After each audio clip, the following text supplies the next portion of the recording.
theme. T1 got the edge in terms of synergy on the bans over DRX. Yeah. And then they go for the first pick Lucian. And Lucian is married to Senna? I think there's synergy that's still still going. Still following that. I'm honestly not a huge fan of the Lucian first pick. I kind of prefer the Emilio. Yeah, and that's what's going to be picked here. Yeah, you kind of just get matched. So it's going to be like Lucian Nami into Aphelios Milio. I really like the Aphelios Milio side of that. That being said, T1 are a pretty good team at applying pressure with that Lucian Nami. And the Orianna coming out for FAKER. Oh, God. The Azir. Well, you know what? Can Azir's win rate... I think DRX kind of have to take Vi here. And then T1 probably go Rel. Would make sense. You know, Rel Orianna, really powerful combo. But I think if you leave Vi open, like, how is your Aphelios going to play the game when you're just going to get ulted and blown up? Like, the Vi ult combined with the Orianna ult is going to be pretty devastating. I kind of like the Rel as well, just given the fact that there isn't a massive amount of range on the side of T1 just yet, but it does, like you say, leave up the Vi. Yeah. You know, as much as I think Rel is obviously super strong, paired with Orianna, it's really devastating. I think Milio has an easier time peeling Rel because you can interrupt W with your Q, whereas Vi will just press R, and it's like, well, unlucky. Yeah. Yeah. Zea's thinking about the Aatrox, and will lock that one in. Owner taking a little bit of extra time, figuring out what he wants to do, and then immediately locks in Vi. So never you mind.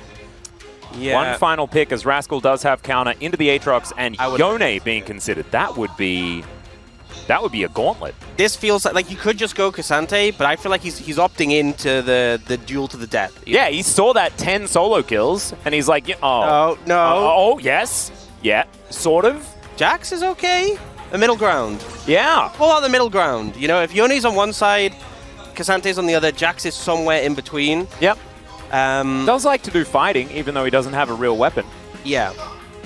So I'm okay with this, and should still be a difficult time for Rascal there towards the top side of the map, but if they do manage to get a topside lead, then that is something that they can play through. Of course, Jax has been known to be able to take games under their control in the past, and you can also teamfight relatively effectively on the champion as well. So relatively well-rounded, not a massive amount of range, but they do have the Aphelios there, and if Calibrum is armed, Sponge can get around and really change that one up. But ladies and gentlemen, it is time to jump onto the Rift for game number 1.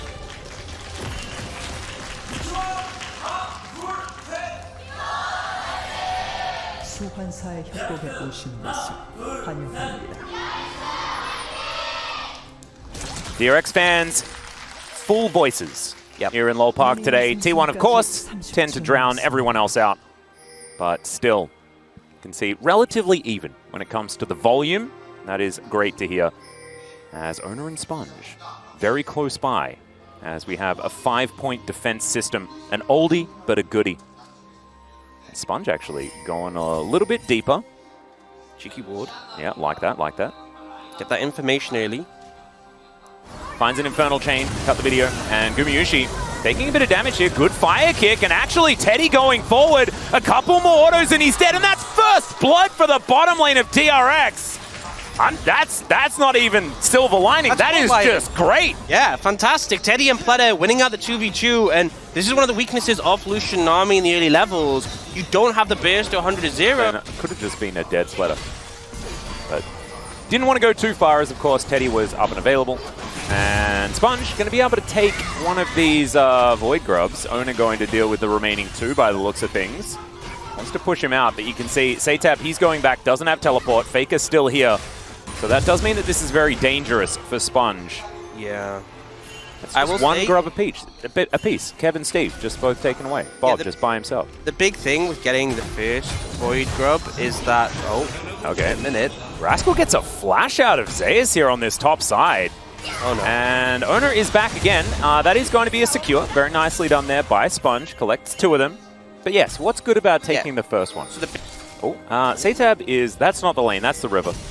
Faker is going to get shuffled, actually. Delivered to Sponge. Flash Dash to come through, but Sponge is immediately flashing after him. Faker could die as well. It's a decent shockwave, but it ain't going to save him. And Satab moves DRX to 2-0. What a start, honestly. And they're able to find the 2v2. Faker just a bit overconfident there. To this composition. And if T1 don't start that snowball rolling, things could become difficult. Rascal coming forward as Sponge is here again. Remember, no flash on Zeus. No Umbral Dash either, as there is the Magnet Storm. They didn't even want to invest it, as Leap Strike comes in and the flash has to be used, but Rascal is able to lock down the kill. That was almost a flub, but they nailed it in the end. Yeah, so well played actually at the end. You know, Rascal goes in for the finishing blow, and Sponge just tanks the tower, makes sure he's the one with aggro. There's still a CS lead for Zeus in this matchup, but really nice gang coming out from Sponge. He's been doing a solid job so far. Man. Wasn't on my bingo card. There's a lot of things that haven't been on my bingo card over the last couple of days. This is certainly one of them. As Owner is going to lock down the first. And we see here Rascal just getting out of the tether distance in time to follow up here. Oh. Yep. Owner is going to go a bit aggressive onto Pleta, but Teddy might have been his target. Now Kerry is going to come on over. Teddy is in so much trouble. There he goes. Faker moving in as well. Flash out from Pleta. Faker moving real quickly thanks to the Aqua Prison. More like freedom here as T1 will be able to take down Teddy, the prime target here on DRX, and now move towards more plates. And I'm really glad that we got to have that moment where we were talking about DRX and doing some winning around the map. And I don't want to take anything away from DRX and their ability to find a few picks in this early stage. But they're going to need more than that if they want to actually win this, especially now that things have become a little bit more uphill. Sponge coming on over, though, and if they can lock down 5 grubs, that is certainly good news. Owner moving on in here, though. Oh, no. And Zeus in position at the same time. Cheeky little smite to deny the mites. And that is enough for T1. It's going to back away, allow 4 to go over to DRX. Yep. I mean, the big thing is they deny the fifth, they deny the little void bub spawning. Yep. But also, the way it works, so as I was saying before, the jungle item gives bonus XP when you clear a camp, but you only get that on void bubs for the first one you kill. Jockeying for position over the river, trying to get control. Oh no, Satab. Yeah, that's a shockwave, and that is an immediate cease and desist. Satab able to get out of there, though. Doesn't have teleport, and now doesn't have flash. So this Drake should go over to T1. He may not be able to get back in time, and definitely not back into position to try and fight for it. But DRX do have control of the bot side. Oh, Owner was thinking about it, but good work not being in the shot by Satab. Yeah, we see T1 move bot just to answer the wave, and now kind of feel comfortable to set up this dragon. Satab, they stalled out the recall. He's not going to be back in time, so likely just see DRX give this one up. Yep. And so that is going to be 2 dragons. We'll see what soul it's going to be. If it's T1, it's often Clouds. They do have my back there. And Faker is on defense. That's a flash Magnet Storm. Teddy going to flash out of the way of the tidal wave. Faker should go down. But they do secure the dragon. And the soul will be Hextech, actually. A lot of power if they are able to lock down the soul. As DRX, they do get the kill. T1 able to offer enough back to deter the aggression. Yeah, Lock committed there, though, and Teddy and Pleta holding the... that is a scary Aphelios right now. He is. Gotta be really careful about that. TP actually coming in here from Zeus, going for the bot lane play. They really don't want Teddy to do anything. Wow, that's a jump scare if ever I've seen one. But Teddy not going to be too frightened, just able to walk his way out. That's a flash. Infernal Chains. Not sure about that one. Not sold on that. And one of the things I was going to say was, like, the Dragon, DRX, only got that 1 kill. They committed the teleport to make it happen. But Zeus teleport there, not the best. It will secure them that bot lane tower, which is something, but it kind of feels like T1 were looking for a bit more out of that play and didn't really get rewarded with it. Yeah, Sponge now wants to see whether his blue buff will come back. And Sponge is looking to put a stop to Zeus here, who doesn't have flash. Remember, Magnet Storm comes down, Emperor's Divide, and he's just going to be swept under the rug. Sponge will take a few too many turret shots, but he isn't going to die for it. Now Rascal is chasing after Faker. Shockwave comes in, but doesn't exactly do what he wants. Still slowed down by the dissonance. Rascal will be deterred as Faker gets into that pixel brush. And now, oh, Moonlight Vigil avoided. That was really cute. Pleta still diving in, and that is not really the direction he wants to go. Satab wanting to get over, isn't going to be able to. Good dive here by T1, keeping up that aggression as much as possible. But Rascal's coming in. This is fight after fight after fight here in this mid-game. Rascal not quite finding it. Sponge a little bit late to the party. So they're not able to punish T1 for the dive. Yeah, some non-stop aggression there, and T1 managed to find the dive. It looked a little bit dicey at points, but the Culling doing a lot of work just to finish out Pleta. Trying to get to a larger gold advantage. Right now it's really not even evident, as Sponge is going to park the Rift Herald probably into this turret. There we go. Look at that. Look at that driving. We've seen definitely some flubs with the Herald driving. Yeah, Lucid is taking notes right now, dude. Yeah. 100%. That's going to be on the test later. And for anyone who's keeping count, so we said before the game started that Faker needed 9 kills Yeah. Get 3,000. So far, he has gotten 0 of those 9, so still 9 to go. 9 to go, yes. Good. I'm glad that we're keeping tabs. Yeah. No change. Sponge going to be able to take away a Raptor here. DRX immediately back away towards him. Yeah, Rascal is actually going to, like ships in the night. They do go past each other, but there is a flash counter-strike, and Owner, he's gone the wrong direction. Gravitum is going to be picked up by Teddy, and that means that there is no way out. Somehow, the kill goes to Pleta, but that is fine. There is no jungler. Teddy gets vision down, spots T1, and still standing his ground here. I don't know about it. Damage. Yeah, does have Pleta there in his back pocket.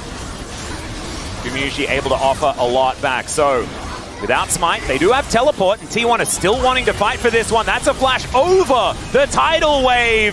Shockwave comes through, though, and that's a great double bubble. Zeus able to take down Satab here as the Dragon is still amongst it. It's a double kill for Zeus, who is just a wrecking ball. And they were a man down, but T1 is still making it work. Make that a triple. Oh, no. It's a catastrophe for DRX. It's all fallen apart, and honestly, it felt like they tried to go for the engage, they tried to go for the turn, they couldn't quite connect onto the right targets, and this Aatrox just kind of slid into the back line and demolished DRX, and now T1 should be able to secure this Dragon. I think DRX need to rush straight, should be able to secure the Baron, and DRX need to rush to the Dragon. If they lose Baron and Dragon here, it's going to really be rough. Yeah, and you can see Faker teleported to the bottom lane. He knows that this Baron is well and truly T1's. Now going to be able to take it down. Of course, it is on spawn, so it takes a while to kill it. Faker, not quite aware of what's going on here. Will be able to put the ball in if he wants to, but gets the bad news. The Baron is going to be going down. Has to use his flash to avoid that Emperor's Divide. The Sand Soldier starting to get aggressive. There is still a turret here, and Faker has dissonance, so he should be able to get himself out, but 4 seconds. Yep. You know where they are. Or 2 members of said team for 4 seconds. That's where they are. Yeah. He's going to now take down the Krugs and now move towards this inner turret. You can see the Baron power play. A modest 2.2k. T1 still wanted to augment that further with the remaining 30 or so seconds. Teddy does have an Infinity Edge now completed. So 3 items, theoretically pseudo 3 items. We include the Blood Song. You know, and as much as T1 have gotten like a 4,000 gold lead here, which obviously isn't great, they haven't taken any tier 2 structures yet. They didn't get that 3rd dragon, so DRX hold on okay. Tidal Wave coming in here as Sponge does get knocked up. Great Shockwave onto Satab, who's trying to get himself out of there. Owner also using the ult relatively defensively. They take down the turret, but they're unable to kill any of the members of T1. Oh, man. Rascal in the mid lane should be able to get something back here as he secures a turret of his own. And now immediately teleports in to try and lock down this bottom lane. They get vision of Gumayusi Carrier trying to run away, and Teddy is looking to try and catch up. But Rascal now finds himself singled out. He has the Counter-Strike running, but now Owner is going to turn up. These Hex Gates really working out here as they change position kind of comedically. And Rascal looking to try and get himself out of there. He does so, but I don't know whether the teleport play really worked, and now he's backing on a ward. We hit this point, and maybe it will be easier to win, hopefully. Well, Satab is looking to hit this point, trying to find... well, he does set up a Sun Disc. He gets Acro Prison, though, as Carrier is a long way away from the rest of his teammates. Yeah. Can speed himself up, though. Do you have a name for that, where you, like, shuffle behind someone and just put a turret down? I don't think that's been established yet. I think that's the Shurima construction. Yeah. You had to look at the Shuriman times. I think part of the problem is that they're structuring these buildings on sand, you know? Yeah, I've heard of that issue before. Is okay, cease and desist onto Teddy into that backline. He flashes, he does manage to get the ult, but the Shockwave is too strong as Faker 8 kills to go now. Zeus able to take down a double in the backline as well. Sponge going to be taken away also, and DRX, they're left with only Rascal. And T1 are still chasing after them. It should be Soul Point here for T1. They might also be able to focus on some of these extra turrets to really start putting the nails in. Rascal also just going to get pulled back by those Infernal Chains, avoids the bubble. Not going to be able to stand toe-to-toe, and that is just 4 for free. Yep, that was a pretty one-sided fight, and we're kind of seeing part of the issue with letting this Vi go open. Owner did this neat trick where what you do is you target the enemy AD carry. Yeah. And you press R. Oh. Very effective, very strong strategy. That was what he did. Yeah. Not too much you can do in response. Teddy really you'd initially think. But oh, the teleport from FAKER as well for the shockwave position as Keria has to flash. Oh, bubble avoided there by Sponge, but now he's in trouble, taking a lot of damage from Gumayusi. That is a second one here for FAKER. As Rascal is getting engaged on here. Zeus, every auto really hurting. Cyrilda's in his back pocket as well. And that is the global red buff secured by T1. Baron back on the table as well. There's a lot of control vision in this area for DRX, but without their jungler, I don't know what they're going to be able to do to try and contest this. Still wanting to, by the looks of things, is Teddy, red, white guns, ready to fight. But, oh, dearie me, he is just going to die. Exhaust was able to be pressed onto Gumayusi there, but he's still able to kill Teddy. So without jungler or AD carry. Rascal? Rascal going for it. Gumayusi is somewhat low. The Baron is also somewhat low. I feel like Rascal is kind of just doing his own thing this entire game. He's out of there, though. Look at him. He's buying time. Teleporting. Bubble. Dead. It was a cute play. It was a cute plan. Gumayusi able to dash himself out of the way. Good shockwave here from FAKER as Sponge crashes down on top of him, but FAKER's got the arm guard, and he'll keep himself alive. The fire kick, not really something you're too scared about, and now Zeus is underneath turrets, not too worried about much at all. Wants to find a third Q, there it is, and Pletter is just wondering where the heck damage is. He wants to go back to being an AD carry, I think, but Umbral dash over the base gate, and Zeus is out of there. And now T1 are just going to rain hell down on the rest of DRX. Pletter is... Leave him alone! Oh, it's so cruel, isn't it? That's another kill. There's the ace, and T1 will now just destroy these Nexus turrets and take us to a game number 2. But one thing I do want to take away from this is the fact that DRX looked relatively competitive in the early stages until they absolutely did. I'm afraid of the Corki simply because as a team, they're definitely confident at driving the pace forward, you know? I think teams who go at a slower pace, or if it's an equal match, Corki can be really problematic. But I think T1 are confident they can just push the game pace forwards and not worry about Corki hitting that major scaling point. They are going to pick up the center themselves. We'll give them a fair bit of sustain. You can play Senna Seraphine and sort of hope to sustain, but you're not going to do that against 3-item Corki if Satav actually gets to that point. And this is what you were talking about. Just go for the engage. Yep. Ona going to be locking away the Nico, most likely for FAKER. Of course, FAKER, one of our premier Nico players, even before she was reworked and got a bunch better. He was our best Nico here in the LCK. So typically how you see the draft pan out from here is the Corki kind of warps the whole draft and everything becomes about him. So T1 start to go for dive threats that can try and get on the Corki, and then DRX are like, okay, we need anti-dive. Yeah. They go for the Xayah, they're like, okay, Xayah can survive well against the Nico. We're going to pick up the Rakan as well, which is a solid peel champion, good lane with the Xayah. And then T1, I wouldn't be surprised to see them pick up like the Nocturne or something along those lines. But there's still a lot of junglers available, so I don't feel like there's a heavy obligation to go for it. They could just look to secure that bot lane duo and pair up with the Senna. Yeah, I wouldn't mind it. Or just get a solid top lane pick there as well, and if you can get in amongst it, eliminating that part of the dive threat. Yeah, Nocturne Nico is super strong. I think in this situation, I feel like Vi makes a lot of sense for T1 here, but they could hold off in their jungle. Jarvan also could work theoretically. Yeah, I think Jarvan pretty good into Xayah. Not as good into Corki though. What about Briar? Yeah, I think you just go for the Vi. I'm going to be honest. And in terms of, you know, obviously Vi isn't... Oh, actually not going to go for it all. Going to go for the Viego. That's a Viego. Viego, yeah. Halfway there. Yeah. It's Vi with some extra steps. But they clearly want strong skirmishing power early, not leaning into the tank junglers. So DRX, you already have a pretty weak mid laner who's going to need some time to get going. You need to be able to match up to Ona in the jungle if you're going to have a hope here. I like the K'Sante, especially into the Aatrox. You saw how much threat he was on the flank. The Aatrox can kind of just say, the K'Sante can kind of say no to the Aatrox and just drag him away into a dark corner and beat him up. That is the hope. That is what DRX are going to go for here as Sponge's pick. That's what we're looking for. What is it going to be is the question. You mentioned something to deal with the Viego. Rel, also just something that Sponge is happy to play. Does help with their team fight at the same time. And Rel Rakan is something that we have seen work to pretty great effect in the past as well. So a well-rounded composition here from DRX. And you might look at it and be like, oh, but Xayah doesn't have a whole lot of range. They have Corki, so who cares? Yep. Yeah, and a lot of the threats from T1 are going to be coming into you. I do think the Rel might feel a bit difficult to play, you know. playing Peel as Rel is definitely possible, but a bit trickier than it is just playing that straight engage role we often see, but I think it's fine. I feel like game 1 and game I love it. DRX have really been okay, but you know, we know that the Corki's going to be a problem later in the game.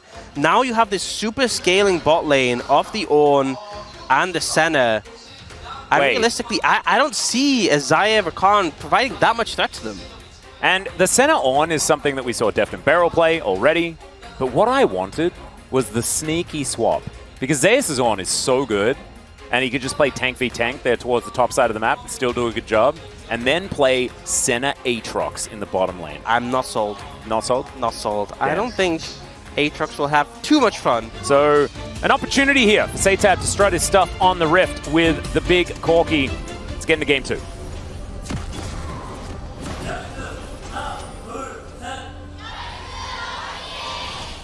소환사의 협곡에 오신 것을 환영합니다. All right, here we are onto the Rift for the second game of our first series of the day. DRX moving towards the blue side, now with the Corki composition. Yep. A composition that T1 have destroyed in the past. In fact, the final day that both of these teams played last week was exactly the day that it happened. I feel like a big thing with Corki comps is it all becomes about the dragons. Just because once you start getting the package, you start syncing it up. If T1 can get the early dragons, it kind of slows down the soul stacking. It means you can opt out if there's not a good setup. If someone eats, you know, a big one, takes a bit of poke. But something that I think is a really effective strategy against Corki teams is being able to start up a Baron. So maybe that was just enough to move him out of the way. His grand entrance once again. No flash here from Carrier. It could be another first blood for DRX as he's burning. The flash comes through and Carrier walks it off. Oh, it's so close here for DRX on the bottom side. And Carrier has teleport. He can just be straight back here. So this is what the space was kind of talking about, and that is that naturally T1 are just doing a lot more winning. As SaTab, that's an aggressive move. Fletter is here though, looks for the knockup, does get it there onto FAKER. Just on the edge, in fact. So nicely done, able to trade back nicely. But you can see SaTab just teleporting back now, doesn't have a bunch of his health. And FAKER in a similar boat, to be perfectly honest. But SaTab with just the tier stacking up in comparison to the two books. FAKER is well read. He is known for his reading of books, but he is going to be able to do so in lane as well. And oh man, catches him right on the end as SaTab going aggressive. FAKER, oh, just flashes. Picks that one up. I believe that was the empowered auto there as well. And so FAKER, first blood, solo kill. Just from SaTab, I think kind of overestimating his damage. Bear in mind, he had just a tier compared to the two Amp Tomes. I think he was hoping for just a little bit more in that trade to try and turn it around. Very aggressive play from both sides, but FAKER ends up coming out ahead and adds one more to that kill tally. Only 6 to go before 3,000. Just such a huge milestone. Not sure when we're ever going to see another player make it to it. Would like to have sort of the list of players and the numbers that they're up to, because I imagine everyone's pretty far away from where FAKER's at, just given the longevity and the fact that Death took some time in the LPL. Yep. As another one. FAKER just finding these tangle barbs over and over again. I think as well, there's a lot of supports who have a ton of games, but obviously supports aren't really getting kills. No. So definitely role dependent. And so Gumayusi Carrier, they're also ahead. They'll have more money as well, definitely, because Teddy does not have World Atlas. And Fletter going to go aggressive. There is still the Corki, right? The Corki factor exists. But the problem is that he just may not get to the Eclipse, Malignance, Muramana situation, as Gumayusi does have to use the flash. There's a Featherstorm as Carrier trying to get himself out of the way, calls the Ram, and they still manage to get the knock-up. Ona finds the stun, max range. Dawning Shadow flies forward as well, and Ona, he helps them pick up their second kill of the game and continues to go aggressive here, moving into the enemy jungle. As far as kills, and this time around, it is T1. They still have the massive CS advantages and just general global advantages around the map. And Blooming Burst not going to hit SaTab too many more times. Level 8 now, so does have his rockets available. And this is one of these situations where SaTab has gone the Hex Drinker, which I think is the objective right decision when you're having this much trouble in the lane matchup. But it's just going to delay your spike. it's just going to stall out the point at which this Corki becomes strong, which is always a rough feeling, because I feel like DRX are really banking on that level 16 Corki with 3 items. Yeah. Oh my. It's huge, because the Dragon's just going to go down before he gets back. Yep. Bear in mind, he has no TP. He just has to fly back over. And Sponge, he's here, and he knows what's going on, and he knows that there's absolutely nothing he can do about it. See what the soul is going to be, as this one cloud is going to be taken down in 2 games in a row. And then he's spotted on a ward. But, like, what is the point of taking package now? Well, so that you can get out of this. Nailed it. Sponge going to look for a bit of a shattering strike here. T1 are going to be able to push them away. So, okay, Feather Storm going to be used. Pop Blossom comes down, and that is a dead rel. Nicely picked up there, and Faker grabs yet another one. Good grand entrance, though, as there is the Heartbreaker flash to get Owner out of there. He should be all right, as Carrier takes another turret shot as well. Ooh, Faker taking a lot of damage underneath this turret as well, but should mean that T1 can escape, and it's just Sponge that does go down. 5,000 now the gold lead. You can see 1,000 gold extra picked up from the plates from T1, making a massive difference.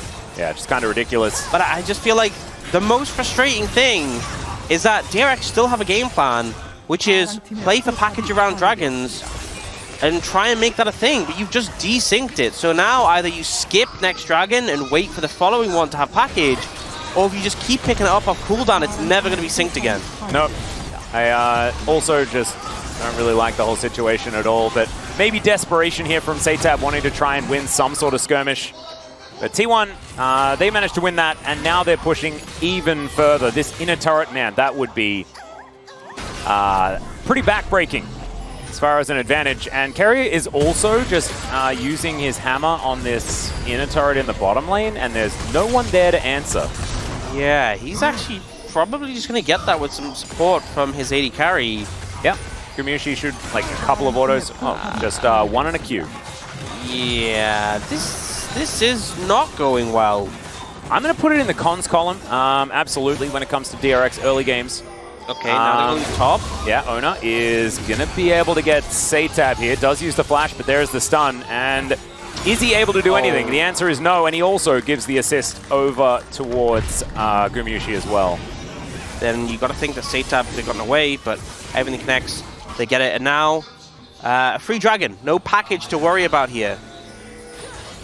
And look at these money differences. They are very, very, very, very, very large. Obscenely large. I'm really glad that it was only up for a little while, because that was... You know what's the biggest thing for me? What's is that Teddy is 100 CS up on Gumushi, and you know, considering how much they lost to get the Herald, like they lost bot tier 2, and mid tier 2. Mid tier 2, yeah. They don't even get bot tier 1. I'm going to go with not worth. I'm going to say not worth. They're also then here for Owner to rotate down. The rest of the team also coming in. There's a Magna Storm from Sponge as we have a look towards the top side. Platter finds the quickness. They're looking to lock down Carrier, but... Does he take damage? No, not really. He's just trying to turn it around, gets a Feather Storm, and continues walking at them menacingly. Look at him. Just trudging down the rift, breaking his own things, and just not really worried about anything at all. Brittle, not going to be proc there onto Sponge. But he also just takes way too much damage as Faker is going to look to support. And now Zeus wanting to find SATAB, and he'll find him. And that is a real scary one. Flash does come out, but I don't know whether SATAB can escape this. Where's the Valkyrie? 7 seconds. Yeah, he's really dead. I don't think you get that long. And look at the scratch of the head on the player cams there as well. You can see SATAB not really happy about how this game is going whatsoever. Maybe it wasn't. Maybe it wasn't Zekka's fault. Maybe it was. Maybe it's just T1 are too good at dealing with Corki comps. Maybe that's what it is. Well, I think the chances of Sponge stealing this pretty limited. low. Yeah, limited.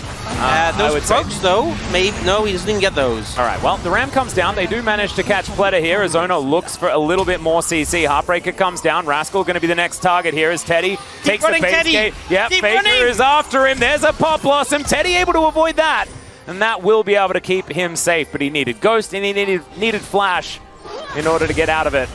Didn't have Feather Storm, but would have needed that as well. Yeah, could have pressed that button. Platter still running for his life. Sponge doing the same thing.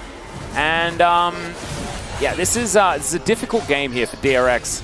at this point in time. Completo is going to die, and it's going to be a kill going over to Owner. Now Rascal fighting alongside Satab against Zeus. 2 versus 1. I'm almost favoring the 1 here, but it is going to be Rascal picking it up in the end. As Carrier turns up just a little bit late, and Faker is a little bit distracted by winning the game by the looks of things. Still needs a few more kills like Faker. He's been hunting for them. You've seen him trying. Yeah. But you don't win the game, then you definitely can't get the kills. Yeah, there are more important things at stake right now. No, precisely. As Rascal going to turn it here. Carrier going to flash on over, and yeah. Gumushi turns up. He's going to protect his better half. And now, you can see Carrier just going to go back home. Satab may just die here, as yeah, that's a bunch of buttons in his face. And Gumushi locks down a solo. Yep. I think it's kind of how 12,000 is the goal, and 3 dragons would have been a Hextech soul. Yeah, this is a vacuum lining, or a void lining. Abyssal lining. I think there's no lining that's good. I think vacuum lining. I think you're okay with that? I think that's how I would describe it. Yeah, that's what I'd go for. It's not great. Carrier is split pushing. The thing is, no one's even nearby. No one's here. Where is everyone? Where is DRX? Well, they're not mid.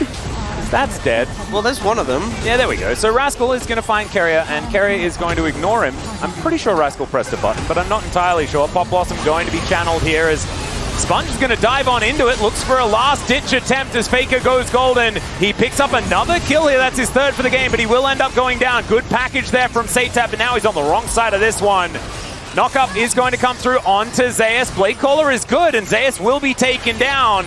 But now the cavalry will turn up. There's another Corki. That's a decent way of dealing with it, I guess. But he's going to take a lot of damage. Teddy on the fountain is kind of looking like his old self as that fountain laser. But still, these Nexus turrets are going to be turned to. Carrier looks for the dive forward. Good Featherstorm there from Teddy to avoid him. But now the Nexus will be taken down, and T1 going to look for that swift 2-0. They will find it. Carrier will die. T1 will get the job done in the end. Decent little dash there from Owner, and he keeps himself alive at the last second. So